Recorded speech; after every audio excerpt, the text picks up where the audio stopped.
The Telberg Foundation is deeply committed to the idea that the 21st century needs leaders who are courageous, innovative, global in perspective, and infused with universal values. That's why we created the Telberg SNF Eliason Global Leadership Prize. It's also why this year we established an emerging leader category, searching for leaders who have already had impact, but whose leadership is still growing and evolving.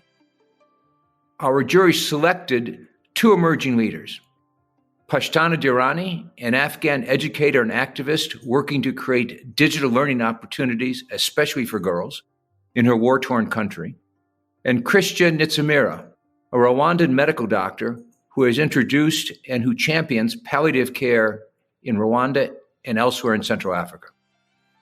In this edition of New Thinking for a New World, two 2021 jurors will discuss with the winners of our Emerging Leader Prizes their views on the challenges of global leadership today.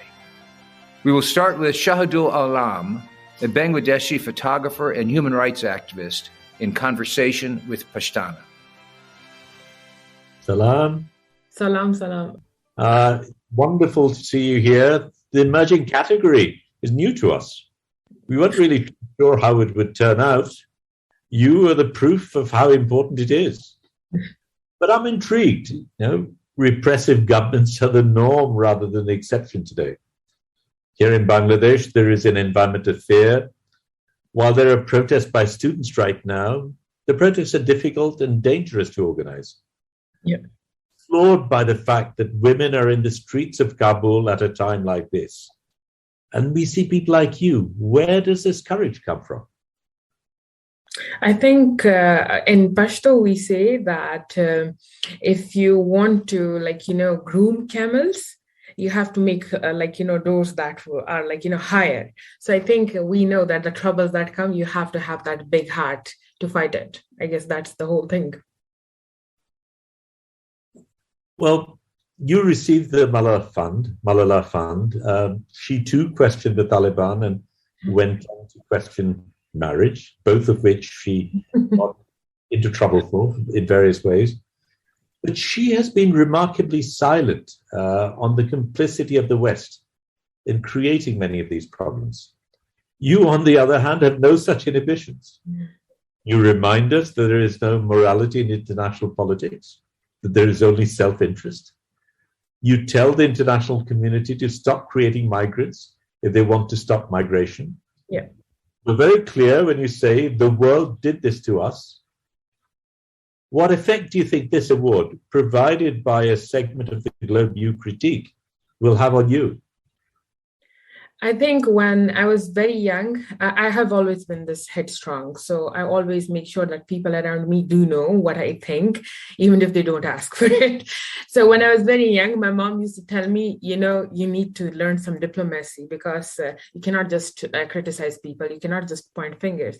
And up until this award, I used to think sometimes that even if I scream at the whole world, nobody's going to listen or respect it. Because at the end of the day, everyone has an interest in poor people of Afghanistan, in starving children of Afghanistan, in women at home in Afghanistan. All of this serves an interest, be it the Taliban, be it the government of Afghanistan, or be it the Western donors who were very much involved in this crisis. And then I got this award, and it was all because they listened to me. And then I thought to myself, there are like-minded people, and they do listen, and they are not inhibited by what the propaganda is all around the world, that it's black and white. There are always people who are always going to be anti, but there are always going to be organizations like this one, and they're going to respect your work. So I think for me, this helps me. This motivates me to be that I am on the right track. You're a very pragmatic person and very clear priorities. You talk of policing. You point out the weakness of the logic of the Taliban as well. You talk about women being sexualized. You talk about curricula, about rewriting history. What can you do at a practical level to prevent this happening? This is one thing I am always concerned about. So when activists talk, that's very different. But when activists work, the whole community stands with them. And I have seen it. It's God's beautiful work. Every time an activist starts working on a grassroots level, everyone knows that they are not coming up with some Western or Eastern or the Taliban's ideology in their mind. They're just making sure that their community survives through it. And for me, that was much more important. For me, pragmatism is, when I talk about girls' education, I do open schools every now and then and make sure that 100 leaders are educated, so that in the next 10 years, when I'm old enough, when I can't talk the loud that I can right now, there are 100 more girls who can talk on the same level and who scream even louder. So for me, pragmatism, but also practicality is important. I make sure that every course has a feminist side to it, so that when girls open books, they see themselves, they see women of color, they see women from their own community, and they look up to them, not just some men from the West who did amazing things. You just referred to feminism. People tend to think that feminism was something discovered in the West, but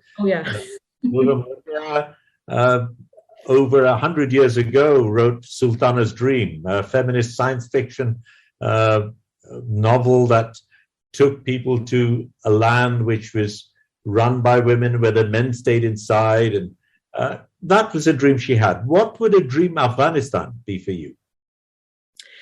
For me, a dream would be that girls' education is not politicized the way it is, that women get to go to work. And at the end of the day, men of Afghanistan do realize that fighting for someone else's agenda within your own country doesn't serve you, doesn't serve your country. That is my dream. I hope the men realize in my country that they are fighting for someone else's war. They're not fighting for their own war or their country.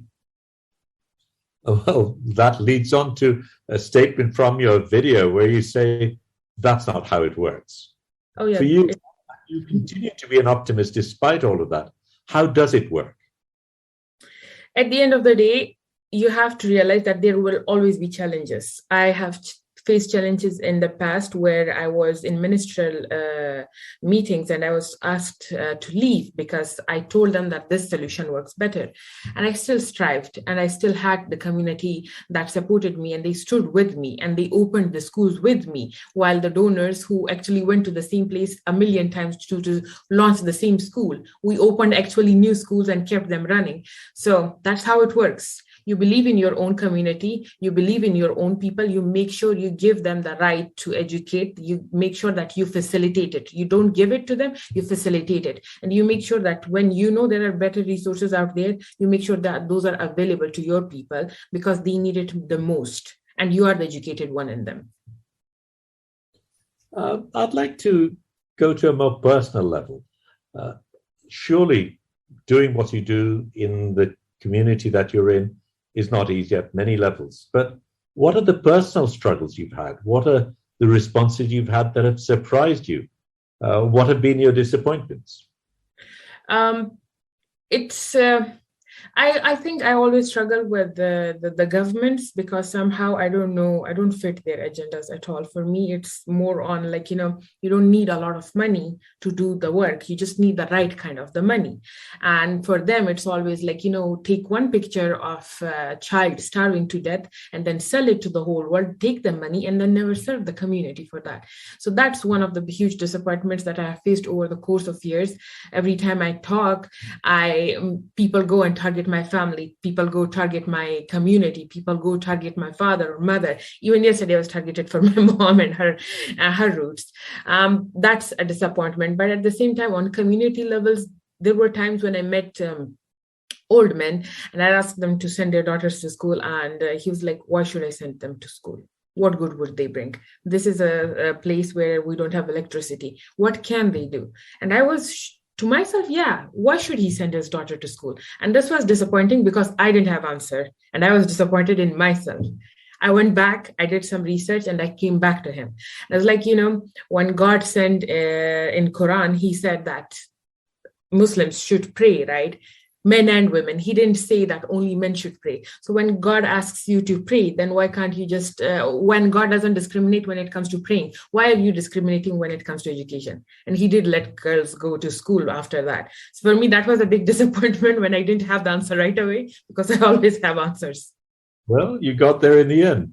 Yeah. But that's into something else. I mean, you, of course, give importance to, you mentioned very clearly what are the things that students should learn, and that there should be women teachers of a particular level and things like that.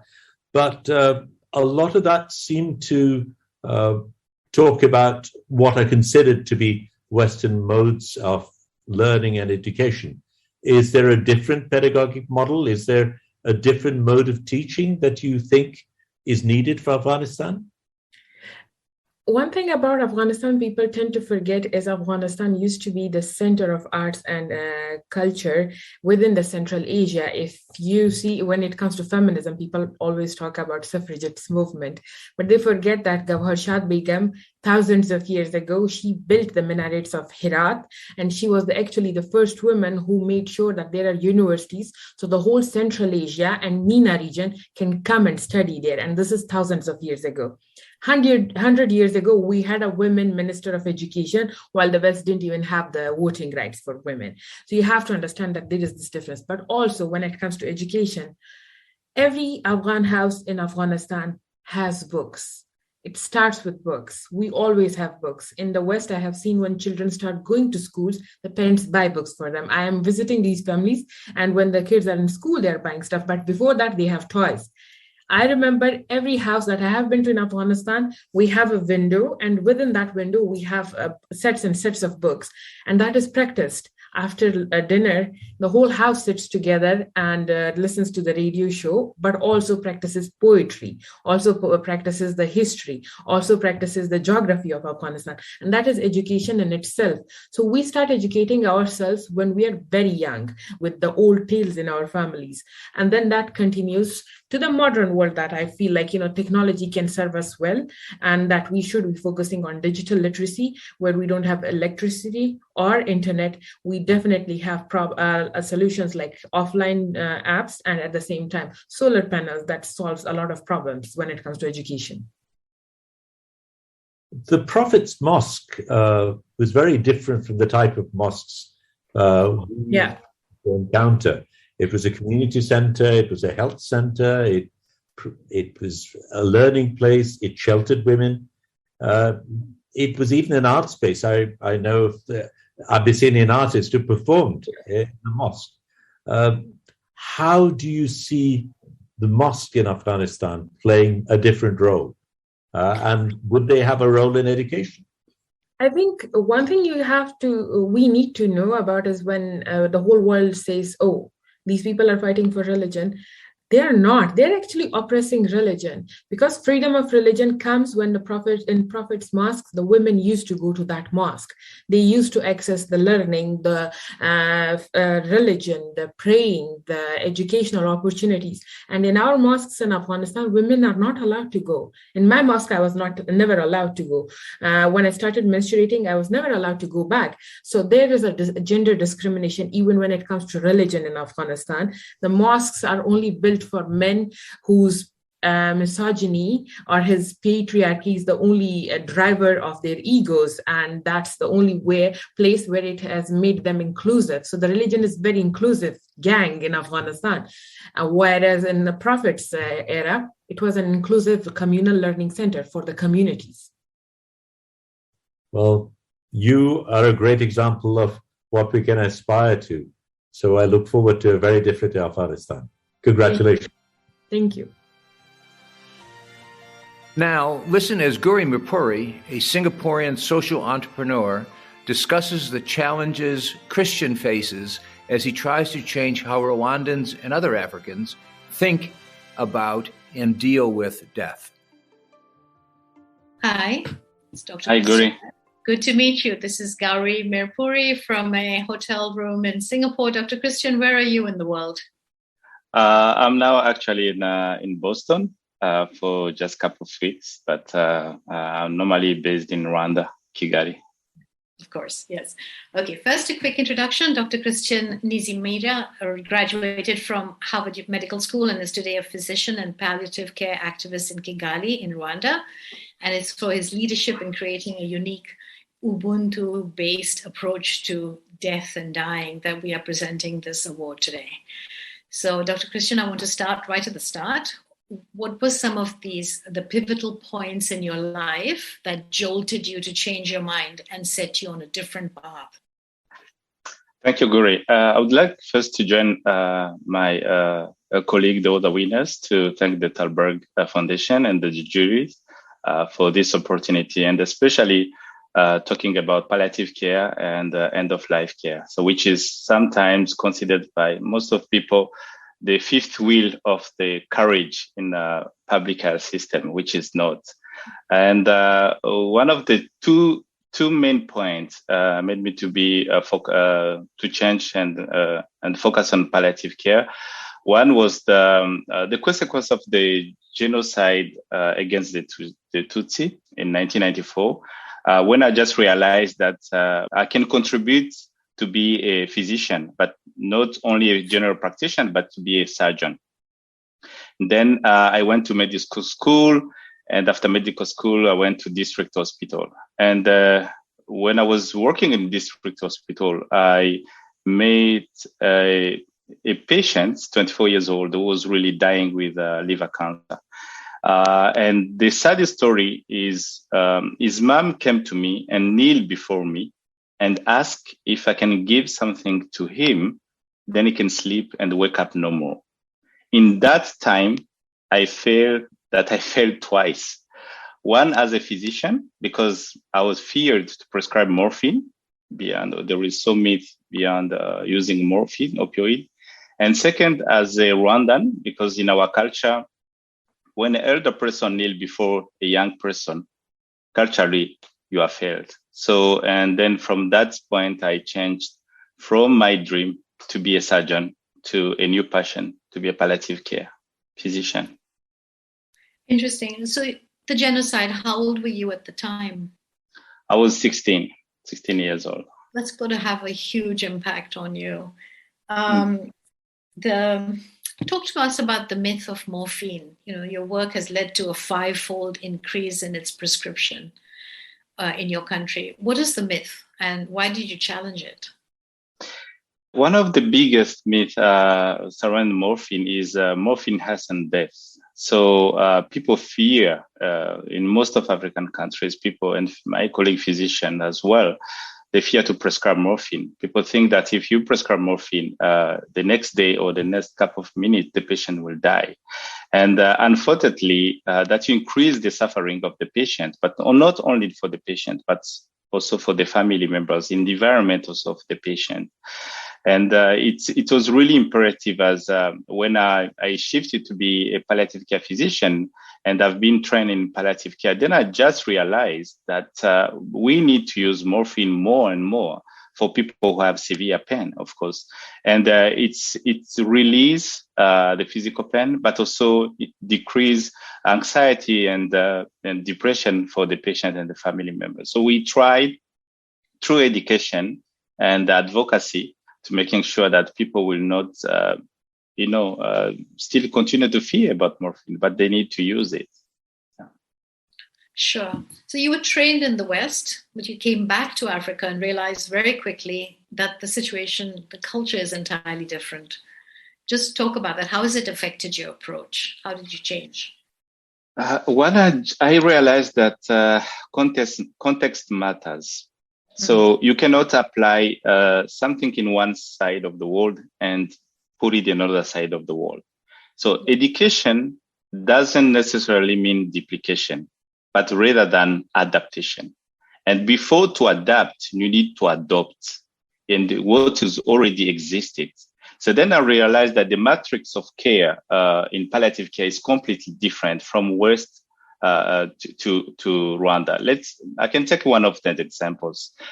I realize in Rwandan context, we have a saying: when you are well, you belong to yourself, but when you are sick, you belong to your family. So it's not about the patient's autonomy will remove the community responsibility. It's both. So you will have, it's why we're using a butterfly approach, which is in one wing, you have the patient autonomy about choice, expectation from the patient. And in other end, you have the community responsibility, because the patient is not an isolated component out of his community. The patient is part of the community, and the community is part of the society.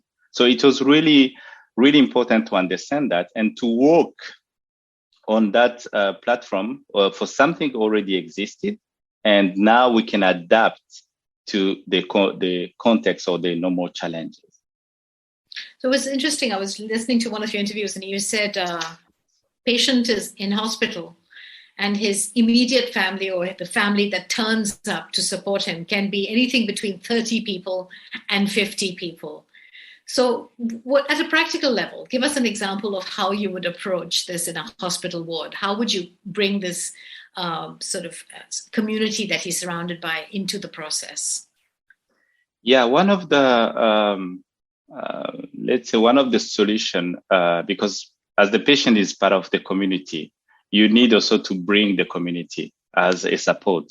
So family members are not necessarily barriers or challenges to the support of the patient. And one of the experiences, what we do after admitting the patient is to bring and call, of course, the family members meeting. So as you said, you can expect how many people expect to come to the family meeting.